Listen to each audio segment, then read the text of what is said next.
दिया है। बहुत परेशान कर चुके, अब जाइए। परेशान? मेरा मकसद आपको परेशान करना तो नहीं था। तो फिर आपने ऐसा गाना क्यों गाया? आपको ये बताने के लिए कि मैं बहुत अच्छा गाता हूँ। तो इससे क्या फर्क पड़ता है? अरे साहब, आपने अक्सर औकात देखा होगा कि फिल्मों में जो काम सालों में नहीं होता, एक गाने में हो जाता है। मिस्टर कैसर, आप चाहते क्या है?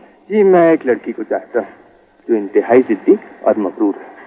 अगर वो इतनी जिद्दी है तो उसे चाहते क्यों हैं आप? कमबख्त, दिल जो ठहरा। बदतमीज।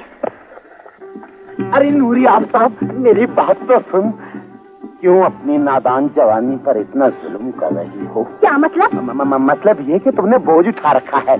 लाओ मुझे दे दो, ये बोझ तो मैं उठाना चाहता हूँ। अरे कमबख्त, ये बोझ भी तो मैं तुम्हारे लिए उठा के लेके जा रही हूँ। बाबा ने कहा था कि शतूत के पत्ते ले आ, बाबू की बीमारी बड़ी पक्की है। पक्की है? अरे तू इतनी कच्ची कली निकली कि बाबा की बातों में आ गई।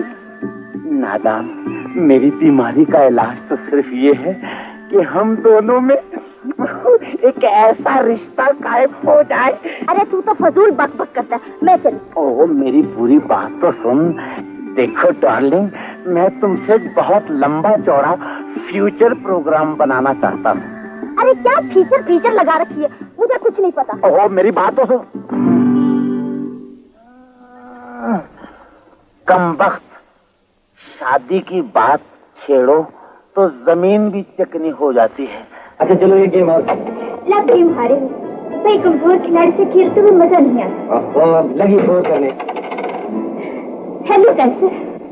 हेलो नाजो। हेलो परवेज साहब। अब बस करें परवेज, कैसर आ गया है। तुम्हें खेलना पड़ेगा। खेलो नाजो, खेल को अधूरा छोड़ना बुरी बात। ये गेम खत्म हो जाए फिर तुमसे भी खेल लेंगे। पहले नाजो को जीत लीजिए, फिर मुझसे भी खेल लीजिए। मुझे तो ये जिंदगी भर नहीं जी सकते। अल्लाह न करे। क्या कहा तुमने? यही कि मैं बहुत अच्छा खेलता हूँ। तो फिर खेलने से डरते क्यों? खेलने से नहीं डरता परवेज साहब, आपकी हार से डरता, इसलिए कि आप हार बर्दाश्त नहीं कर सकते। मिस्टर कैसर, मैं हारी हुई बाजी भी जीत लिया करता हूँ। नहीं, तुम अपने आप को समझते क्या?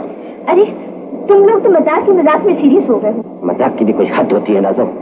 तो आइए आज हद मुकर्रर करते हैं। फरमाइए, कहाँ तक लकीरें खींचें जो मजाक को जिंदगी से और जिंदगी को मजाक से अलहदा कर दे? तुम्हारी हद ये है कि तुम हद हो गई है।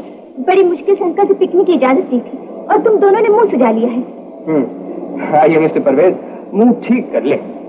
उससे में हम दोनों की सूरतें हंसी भयानक लग रही हैं। मेरी तो नहीं, आपकी होगी। अरे छोड़िए इन बातों को, चले पिकनिक पर चले। चलो ना।